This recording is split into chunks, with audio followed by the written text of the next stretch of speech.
تعالیٰ اس جو انسانوں میں سے انسان دشمنی کا جن کا سب سے بڑا رول ہے، میں ان کی 2000 سالہ تاریخ کا آپ کے سامنے نقشہ رکھنا چاہتا ہوں۔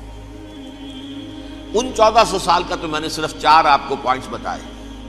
موسیٰ سے عیسیٰ تک 1400 برس علیہ الصلوۃ والسلام، 2 مرتبہ عروج، 2 مرتبہ زوال، اشیریوں کے ہاتھوں پٹوائی، بابلیوں کے ہاتھوں پٹانا، گریکس کے ہاتھوں مرمت، رومنس کے ہاتھوں مرمت۔ یہ جو 2000 سال ہے، کیونکہ اب تو ظاہر بات ہے 21ویں صدی شروع ہو گئی، 20 صدیاں حضرت مسیح کو پوری ہو گئی۔ پہلی بات نوٹ کیجئے، حضرت مسیح کی پیدائش ہے سن 1 قبل مسیح۔ یہ نقطہ آپ نے کبھی سنا ہے یا نہیں؟ جب ملینیم کا سلسلہ شروع ہوا تھا پچھلے سال، تو میں نے بیان کر دیا تھا کہ ایک عجیب حساب کے اندر انہوں نے غلطی کی ہوئی ہے۔ حضرت مسیح کی پیدائش ہوئی 25 دسمبر کو، سن انہوں نے شروع کر دیا، جو اس کے بعد جنوری آئی تو پہلا سال شروع ہو گیا۔ اگر جنوری سے پہلا سال شروع ہوا تو یہ 6 دن جو ہے تو اس کے پچھلے سال میں تھے، لہذا کہا جائے گا کہ Jesus Christ was born 1 year before Christ, BC۔ تو 1 قبل مسیح میں حضرت مسیح کی پیدائش ہوئی۔ یہ آخری اسرائیلی نبی اور رسول۔ یہودی علماء کی مخالفت، دشمنی، سولی پر چڑھوا دینا میں بیان کر چکا ہوں۔ سن 33 عیسوی میں، جبکہ حضرت مسیح کی عمر 33 برس تھی، اللہ تعالیٰ نے انہیں زندہ آسمان پر اٹھا لیا، لیکن یہودیوں نے اپنے خیال کے مطابق انہیں سولی پر چڑھوا دیا، ان کی موت واقع ہو گئی۔ اگرچہ اس کے بعد یہ اختلاف ہے ان میں، یہودی کہتے ہیں وہ سولی پر چڑھ گیا، ختم ہوا، مر گیا۔ عیسائی کہتے ہیں نہیں، انتقال ہوا ہے مسیح کا صلیب پر، لیکن پھر وہ دوبارہ زندہ ہو گئے ہیں۔ ان کی لاش ایک غار میں رکھ دی گئی تھی، وہاں ریزریکشن ہو گیا، ان کا باعث بعد الموت وہی ہو گیا، اور پھر انہیں اللہ نے زندہ آسمان پر اٹھا لیا۔ تو ہمارے اور عیسائیوں کے درمیان نوٹ کر لیجئے، یہ چیز مشترک ہے کہ حضرت مسیح آسمان پر زندہ اٹھائے گئے۔ فرق کیا ہے؟ وہ سمجھتے ہیں کہ سولی دیے گئے، سولی پر مرے، پھر زندہ ہوئے، پھر گئے۔ ہم سمجھتے ہیں کہ نہیں، وما صلبوہ وما قتلوہ، انہوں نے نہ صلیب دے سکے انہیں اور نہ انہیں قتل کر سکے، بل رفعہ اللہ الیہ، اللہ نے اٹھا لیا۔ پھر ہمارا اور یہ اس کا عیسائیوں کا ایک اور اتفاق ہے، سیکنڈ کمنگ آف جیسس، حضرت مسیح دوبارہ آئیں گے۔ یہ عیسائیوں کا بھی عقیدہ ہے اور ہمارا بھی۔ بہرحال تو جیسا کہ میں نے عرض کیا کہ اس وقت یہ عذاب استیصال، عذاب اکبر کے مستحق ہو چکے تھے، لیکن اللہ نے ان کی مدت دراز کی ہے۔ لیکن ان پر دنیاوی عذاب کا ایک کوڑا جو ہے اللہ تعالیٰ کی طرف سے اسی وقت برسا، دنیاوی عذاب دنیا میں رہتے ہوئے ختم نہیں کیا۔ 37 برس بعد، حضرت مسیح کے رفع سماوی کے 37 برس بعد، سن 70 میں یہودیوں نے بغاوت کی رومیوں کے خلاف۔ رومی ٹائٹس جنرل تھا ایک، اس نے پھر جو حملہ کیا ہے، 1,33,000 یہودی ایک دن میں قتل کیا یروشلم میں، اور ہیکل سلیمانی گرا دیا۔ وہ ہیکل پہلے بھی گرا تھا، پہلے 1400 سال کے دوران میں بھی نبوکڈنضر نے گرایا تھا، لیکن پھر اس کے 150 سال بعد انہوں نے دوبارہ بنا لیا تھا، اس لیے وہ اسے سیکنڈ ٹیمپل کہتے ہیں۔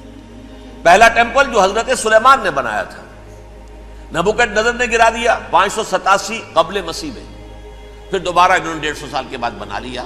وہ اس تاریخ کا حصہ ہے، میں نے جس کے بارے میں آپ کو تفصیل نہیں بتائی۔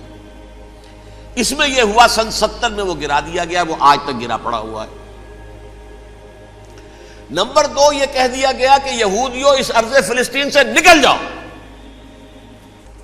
تم یہاں نہیں رہ سکتے اب۔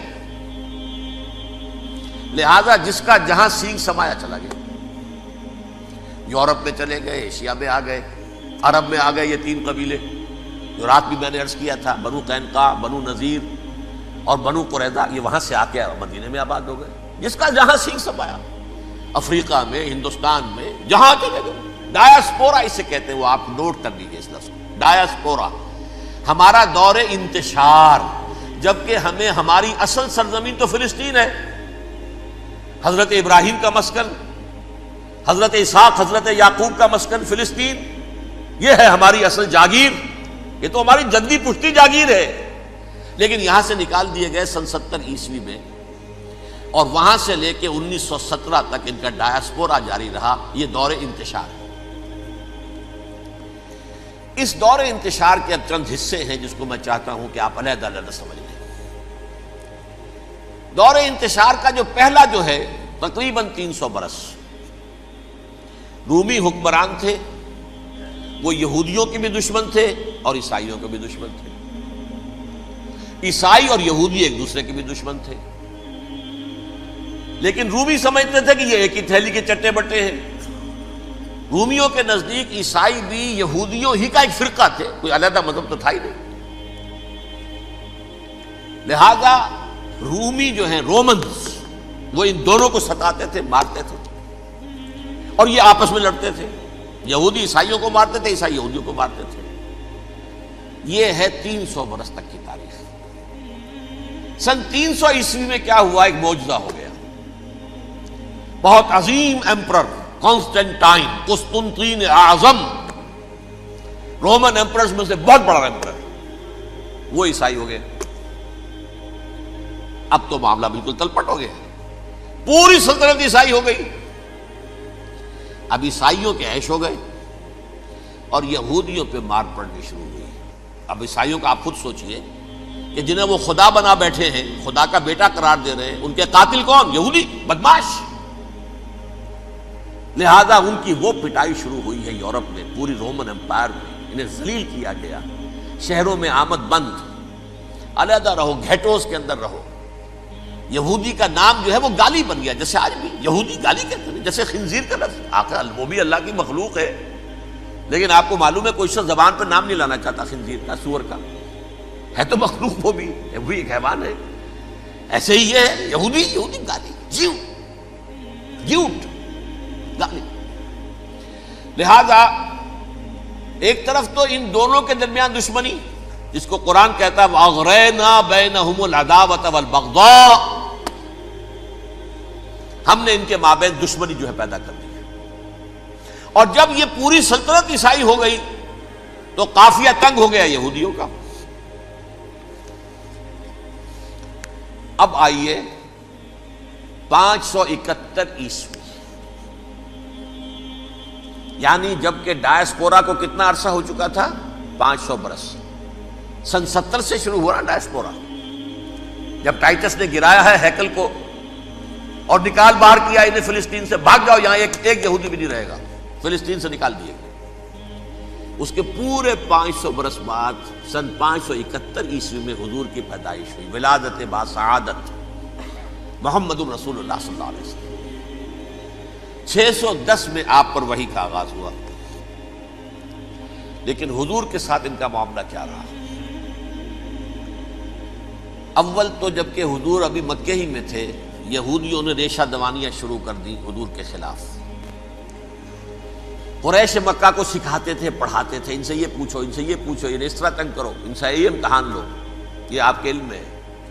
سورہ بنی اسرائیل میں، سورہ کہف میں وہ سوالات جو امتحانی سوالات آئے تھے، ذوالقرنین کون تھا، اصحاب کہف کون تھے، تم رسول بنے پھرتے ہو تو بتاؤ، اور یہ روح کی حقیقت کیا بتاؤ، یہ ساری ریشہ دوانیاں کر رہے تھے بیٹھے ہوئے، ابھی وہیں پر حضور ابھی پہنچے بھی نہیں۔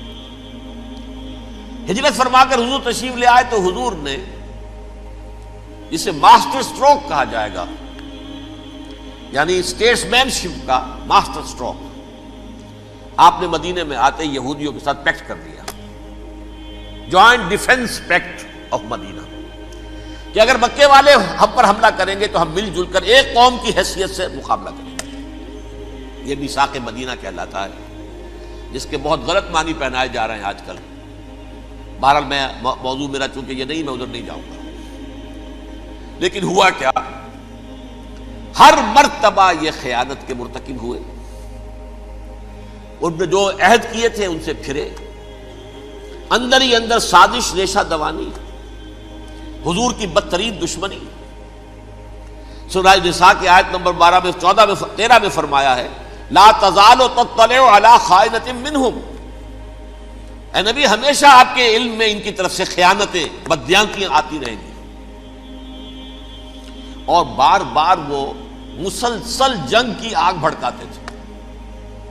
قریش کو دعوت دیتے، آؤ آؤ آؤ ہم اندر سے بغاوت کر دیں گے، تم آؤ تو صحیح، ختم کریں محمد کو اور اہل ایمان کو صلی اللہ علیہ وسلم ورضی اللہ تعالی عنہم اجمعین. لیکن پھر جب وہ آتے تھے تو یہ دبک جاتے تھے، ان میں ہمت نہیں تھی، میدان کے مرد نہیں رہے تھے. یہ سورہ حشر میں ان کا نقشہ کھینچا گیا ہے. کھلے میدان میں مقابلے کی اس کے اندر صلاحیت ہی نہیں ہے. یہ تو فصیلوں کے پیچھے سے، جیسے عورتیں کہیں دیہات میں لڑائی ہوتی ہے تو مرد جو ہے گلیوں میں لڑتے ہیں، عورتیں اوپر سے پتھر پھینکتی ہیں، بس وہ کام یہ کر سکتے تھے. من ورائے جدر، فصیلوں کے پیچھے سے، جنگ میں میدان میں نہیں آ سکتے. بہرحال قرآن مجید میں ہے یہ سورہ مائدہ کی آیت نمبر 64، کلما اوقدوا نارا للحرب اطفاها اللہ. اکثر و بیشتر مواقع پر تو یہ جب آگ بھڑکاتے تھے جنگ کی، اللہ اسے بجھا دیتا تھا. لیکن بہرحال اس کے باوجود جنگیں ہوئی، غزوہ بدر، غزوہ احد ہوئی کہ نہیں. یہ ساری اصل شرارت ہوئی، اور اس کے نتیجے میں حضور نے پھر ایک ایک کر کے 3 قبیلوں کو سزا دی. غزوہ بدر کے فوراً بعد بنو قینقاع نکالے گئے مدینے سے، غزوہ احد کے فوراً بعد بنو نذیر نکالے گئے، اور غزوہ احزاب کے بعد بنو قریظہ نکال دیے گئے. یہ تو میں نے آپ کے سامنے رکھ دیا صرف حضور کے زمانے میں ان کا کیا رویہ رہا. دشمن، رات بھی ہم نے وہ آیت پڑھی تھی، لَتَجِدَنَّ أَشَدَّ النَّاسِ عَدَاوَةً لِلَّذِينَ آمَنُوا الْيَهُودُ وَالَّذِينَ أَشْرَكُوا. اہل ایمان کی دشمنی میں شدید ترین تم پاؤ گے یہودیوں کو اور مشرکین. مشرکین بھی بعد میں ہے، پہلے یہودی. حضور کے بعد کیا ہوا اب یہ نوٹ کیجئے، یہ ان کی تاریخ کا دوسرا دور. حضرت عمر رضی اللہ تعالیٰ عنہ کا عہد خلافت ہے. بیت المقدس کا محاصرہ کیا گیا، فصیل بڑی اونچی، شہر اندر سے سیلف سفیشینٹ، حملے کا راستہ کوئی نہیں. محاصرہ طول کھینچ رہا ہے لیکن ان کے پاس رسد بھی موجود ہے، پانی بھی موجود ہے، وہ دروازے بند کر کے بیٹھے ہوئے ہیں. بالآخر اللہ تعالیٰ کی مشیت کا ظہور کیسے ہوا؟ ان کے کچھ علماء آئے فصیل پر، کہا دیکھو مسلمانوں، تم قیامت تک بھی یہاں پڑے رہو گے محاصرہ کر کے، ہمارا یہ شہر فتح نہیں ہوگا. ہاں ایک درویش بادشاہ کے ہاتھوں یہ شہر فتح ہونا ہے، لیکن تمہارے اندر ہمیں وہ نظر نہیں آ رہا. ابو عبیدہ بن الجراح رضی اللہ تعالی عنہ، امین هذه الامہ، ان کا فوراً ذہن گیا وہ درویش بادشاہ مدینے میں بیٹھا ہوا ہے، عمر رضی اللہ تعالی. اب ایک اور عمر بھی ہے جو قندھار میں بیٹھا ہے. نقشہ وہی ہے، سادگی کی حد تک نقشہ وہی ہے، بالکل وہی، اپنی آنکھوں سے دیکھا ہے وہی سادگی. عمر اول، عمر ثانی تھے عمر بن عبد العزیز. اب ایک اللہ کے فضل سے اللہ تعالیٰ ایدہ اللہ بنصرتہ، اللہ تعالیٰ ان کی نصرت فرمائے، دشمنوں کو ان کے مقابلے میں نیست و نابود کرے. انہوں نے ریکویسٹ بھیج دی کہ حضور تشریف لائیے، یہ شہر فتح ہو جائے گا. وہ ہے سفر تاریخی، اتنا طویل سفر، تقریباً 700 میل، ایک اونٹ، ایک خادم، ایک منزل پہ امیر المومنین اوپر بیٹھے، خادم آگے چل رہا ہے، اگلی منزل پہ خادم اوپر بیٹھا ہے، امیر المومنین آگے جا رہا ہے. اور جب پہنچے ہیں تو وہ باری تھی خادم کی.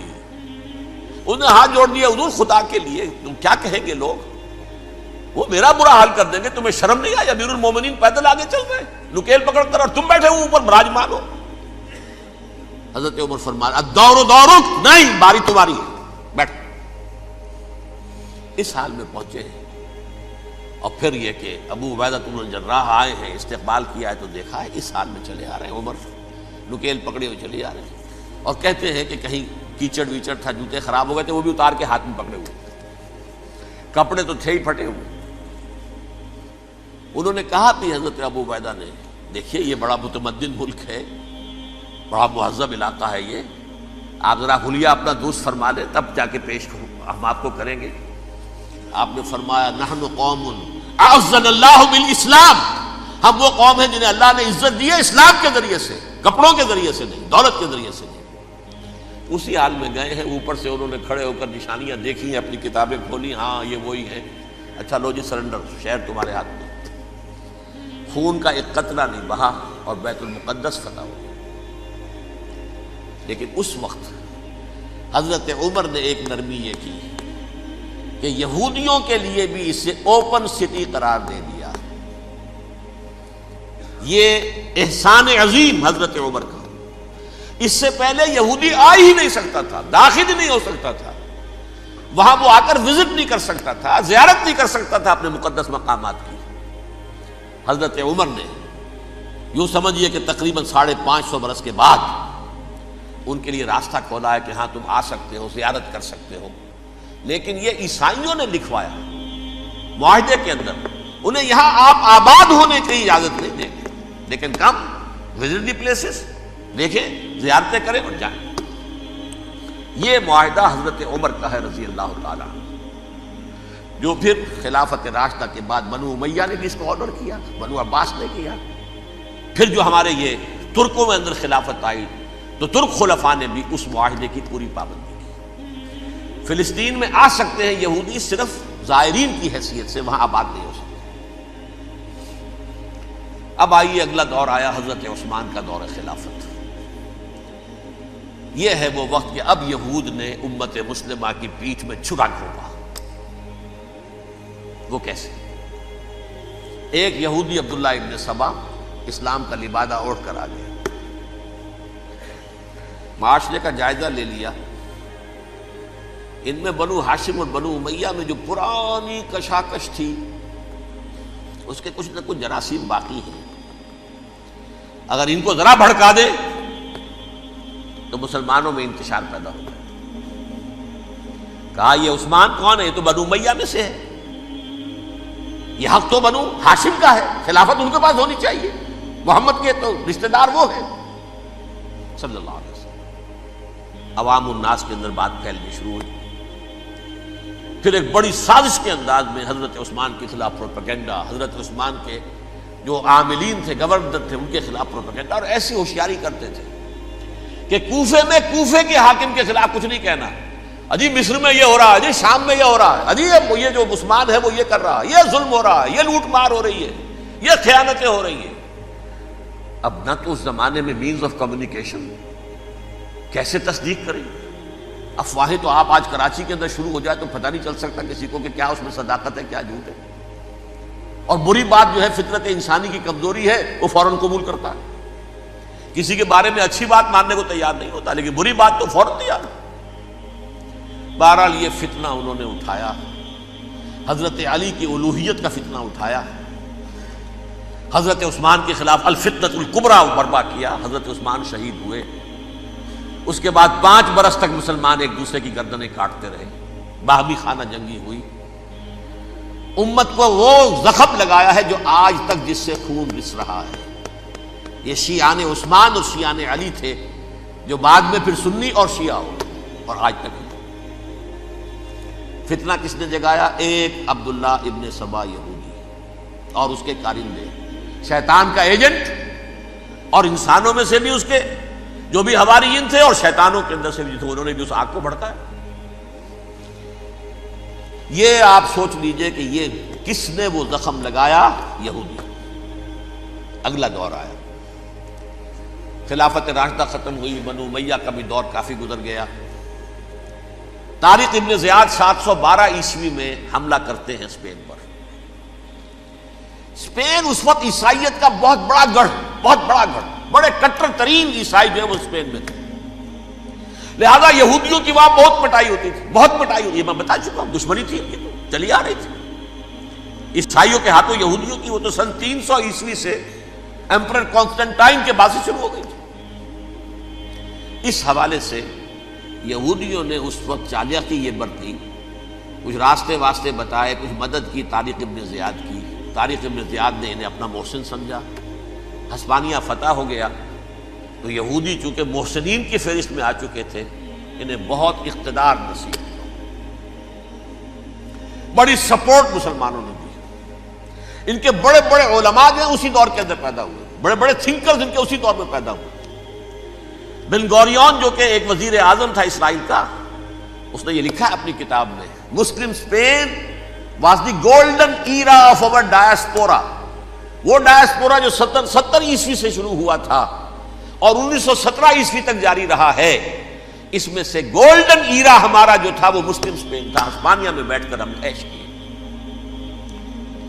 لیکن وہاں سے انہوں نے اور جو کچھ کیا، یہ تو داستان کے تو بہت سے گوشے ہیں، لیکن میں جس اسٹریٹ لائن میں چل رہا ہوں اس کے اعتبار سے ایک بات سمجھ لی. وہاں بیٹھ کر انہوں نے اب عیسائیت کی پیٹھ میں چھرا گھونپا، پروٹیسٹنٹ مذہب پیدا کیا، تقسیم کر دیا. جیسے شیعہ سنی کی تقسیم، عبداللہ ابن سبا، رومن کیتھولک اور پروٹیسٹنٹ کی تقسیم، یہودی علماء. ہوتا کیا تھا؟ ہسپانیہ کی یونیورسٹیاں ہیں، کارڈووا میں ہے، ٹولیڈو میں ہے، گریناڈا میں ہے، غرناطہ، قرطبہ، تولیتلا، اور وہاں آتے تھے لوگ. فرانس سے چلے آ رہے ہیں نوجوان پڑھنے کے لیے، جرمنی سے چلے آ رہے ہیں، اٹلی سے چلے آ رہے ہیں. 3 ہی ملک قریب ترین پڑھتے ہیں سینٹرل جو یورپ کے ہیں. یہاں پر جو ہے وہ اسلام جو نور پھیلا رہا تھا اس سے بھی مستفیض ہوئے. جہالت کے جو ہے پردے ان کے وہ چھٹے. اس کے ساتھ ہی وہ یہودی وہاں ان کے اندر جو جراثیم داخل کر رہے تھے وہ اس عیسائیت کے خلاف بغاوت تھی جو اس وقت دنیا میں عیسائیت اس وقت تھی. پوپ کا راج تھا دنیا میں اس وقت. یورپ میں جو عیسائیت تھی اس میں ایک طرف بادشاہ تھے، لیکن بادشاہوں کی حیثیت وہاں پر یوں سمجھ لیجئے کٹ پتلیوں کی تھی. اصل قوت پوپ کے ہاتھ میں تھی. اور پوپ کو انہوں نے جیسے قرآن نے کہا اتخذوا احبارهم ورهبانهم اربابا من دون اللہ، کیونکہ سینٹ پال نے شریعت موسوی ساقط کر دی تھی تو اب شریعت تھی ہی نہیں. پوپ کو اختیار تھا جس چیز کو چاہے حلال قرار دے دے، جس چیز کو چاہے حرام قرار دے دے. اتخذوا احبارهم ورهبانهم اربابا من دون اللہ. انہوں نے کہا صاحب یہ پوپ کس بلا کا نام ہے، یہ بھی انسان ہے. بات تو ٹھیک تھی نا، اصل حیثیت تو کتاب کی ہونی چاہیے، ڈیوائن بک، دی ریویلڈ اسکرپچر. لہذا اور یہ کتاب ہر شخص پڑھ سکتا ہے. کوئی پوپ کے باپ کو جو ہے کوئی اس کے لیے پروپرائٹری رائٹس تو نہیں ہے کہ صرف پوپ پڑھ سکتا ہے یا پادری پڑھ سکتے ہیں. ہم بھی پڑھ سکتے ہیں، ہم بھی سمجھ سکتے ہیں. یہ باتیں تھی کہ جن کو بڑھا چڑھا کر بیان کر کے اور پوپ کا اقتدار ختم کرا دیا اور توجہ مرکوز کر دی بائبل کی طرف. اب بائبل میں بڑا حصہ تو اولڈ ٹیسٹامنٹ کا ہے. نتیجہ کیا ہوا؟ یہود کی عظمت پروٹیسٹنٹس کے نزدیک مسلم ہو گئی. اصل قوم تو یہ ہے. وہ دشمنی بدلی کہ نہیں بدلی؟ موسیٰ کے امتی یہ ہے، تورات موسیٰ کو دی گئی، ابراہیم کی نسل یہ ہے. لہذا وہ جو دشمنی تھی، جو عداوت تھی کہ ہمارے خدا کو سولی چڑھانے والے ہیں یہ بدماش، اس کا ازالہ ہوا اس پروٹیسٹنٹ مذہب کے نتیجے میں. یہ میں اب آپ کو بتاتا ہوں کہ ایک نتیجہ وہ نکلا ہے جسے برٹرنڈ رسل نے بیان کیا ہے. اس کی کتاب ہے ان پریز آف آئیڈلنس، صفحہ 108. وہ لکھتا ہے the Christians retaining the Judaic belief in special revelation added to it the Roman desire for world wide domination and the Greek taste for metaphysical subtleties. The combination produce the most fiercely persecuting religion that the world has yet known. یہ 3 چیزیں آ کر عیسائیت میں مل گئی. ایک تو جب یہ اولڈ ٹیسٹامنٹ جو ہے وہ ان کے ہاتھ میں آ گئی، اور اس کے میں کچھ آپ کو بتا دیتا ہوں کہ اولڈ ٹیسٹامنٹ کی تعلیمات، کیونکہ یہ اولڈ ٹیسٹامنٹ جو ہے یہ محرف تھی. اصل تورات تو گم ہو گئی تھی 587 قبل مسیح میں، جب پہلی مرتبہ ہیکل جو ہے تباہ ہوا ہے، اس وقت ختم ہو گئی تھی. اس کے کوئی 150 سال کے بعد انہوں نے یادداشتوں سے مرتب کر کے لکھی ہے. اب اس میں ان کے اپنے خیالات، اپنے امانی، اپنی توجیحات وہ شامل ہو گئی. لہذا میں آپ کو حوالے دیتا ہوں اس کتاب کے اندر مظالم کی جو تعلیم دی گئی ہے اہل کتاب نے اپنے مظالم قتل عام کے جواز کے لیے تورات میں تبدیلیاں کی اور پیغمبروں پر دہشت ناکی اور بدترین حرام کاری کے الزامات لگائے. سنیے، پہلا حوالہ ہے یہ گنتی باب 31 آیات 17-18. اس لیے ان بچوں میں جتنے لڑکے ہیں سب کو مار ڈالو، اور جتنی عورتیں مرد کا منہ دیکھ چکی ہیں ان کو بھی قتل کر ڈالو، لیکن ان لڑکیوں کو جو مرد سے واقف نہیں اور اچھوتی ہیں اپنے لیے زندہ رکھو. یہ کسی اللہ کی کتاب کا یہ جملہ ہو سکتا ہے؟ کسی ریویل بک کا؟ اور سنیے، یہ ہے استثناء ڈیٹرانومی باب 20 آیت 16-18.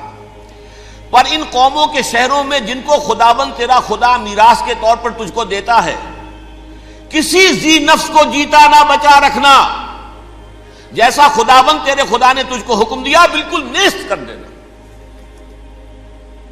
مرد، عورتیں، بچے، بوڑھے سب ختم. یہ کتاب مقدس ہے. اور سنیے، سیموئیل باب 27 آیت نمبر 9. اور داؤد نے اس سرزمین کو تباہ کر ڈالا اور عورت مرد کسی کو جیتا نہ چھوڑا. نمبر 4، ان سب آباد شہروں کو ماں، عورتوں اور بچوں کے بالکل نابود کر ڈالا. کتاب استثناء باب 3 آیت 6. یہ ہے جو کہہ رہا ہے برٹرنڈ رسل، کرسچینٹی میں آ کر اب یہ تین چیزیں شامل ہو گئی. ایک تو یہ باربیرین یہ تعلیم جو ہے، اور یہ مذہب کے نام پہ تعلیم، یہ کتاب مقدس کی تعلیم. نمبر 2، رومنز کے اندر جو ایک تمنا تھی ورلڈ ڈومینیشن کی، وہ عیسائیت کے اندر آ گئی. اس لیے کہ پوری رومن امپائر جو ہے عیسائی ہو گئی، تو اسے وراثت کے اندر ورلڈ ڈومینیشن کی جو ایک تمنا تھی وہ مل گئی. اور پھر یہ کہ انہوں نے جو توہمات تھے یونانیوں کے، ان کو بھی اپنے ہاں مختلف شکلوں کے اندر جمع کر لیا. ان تین چیزوں کا the combination produced the most fiercely persecuting religion that the world has yet known. اس کے نتیجے میں دنیا میں تاریخ انسانیت کے اندر جو بدترین خونخوار ترین مذہب ہو سکتا ہے وہ شکل عیسائیت نے اختیار کی. اور اس کا مظہر عتم کیا تھا؟ نوٹ کیجیے، صلیبی جنگیں. ایک بار ٹائم ٹیبل کے اعتبار سے نوٹ کر لیجئے گا. فرسٹ ملینیم ختم ہوا، سیکنڈ شروع ہوا. ان کے 1000 سال ختم ہوئے تو 11ویں صدی میں سیکنڈ ملینیم شروع ہوا، تو پہلی صلیبی جنگیں ہوئی. لاکھوں مسلمان قتل کیے. صرف یروشلم کے اندر اتنا خون بہایا ہے کہ خود ان کے ہسٹورینز لکھتے ہیں کہ جب ان صلیبیوں نے جب گھوڑوں کے ساتھ وہ چل رہے تھے گلیوں میں، تو ان کے گھوڑوں کے گھٹنوں تک خون کی ندی بہ رہی تھی. جہاں سے گزرے ختم کرتے چلے گئے، آبادیاں کی آبادیاں ختم کر. اگرچہ اس کروسیڈ میں گیہوں کے ساتھ گھن بھی پسا، یہودی بھی بہت مارے گئے. یہ فرانس سے، جرمنی سے جب یہ کروسیڈرز آ رہے تھے، 3000 میل کا سفر طے کر کے آئے تھے. سوچئے تو صحیح. اربن ثانی پوپ جو تھا، آگ لگا دی تھی اس نے پورے یورپ کے اندر. شرم سے ڈوب مرو، تمہارے مقدس علاقے مسلمانوں کے ہاتھ میں. انفیڈلز، یہ کافر، یہ مرتد، یہ ملحد. مسیح جہاں پیدا ہوا، مسیح کو جہاں سولی دی گئی، وہ کہاں ہے؟ ان کے ہاتھ میں. وہ آگ لگائی ہے، 3000 میل کا فاصلہ طے کر کے یہ قومیں آئی ہیں، اور جو تباہی مچائی ہے. تاریخ انسانی میں ایسی بربریت کی کوئی مثال. اور یہ ان کے اپنے ہسٹورینز لکھتے ہیں. شرم کے بارے میں ایسے محسوس ہوتا ہے جیسے ان کی گردنیں جھکی جا رہی ہیں.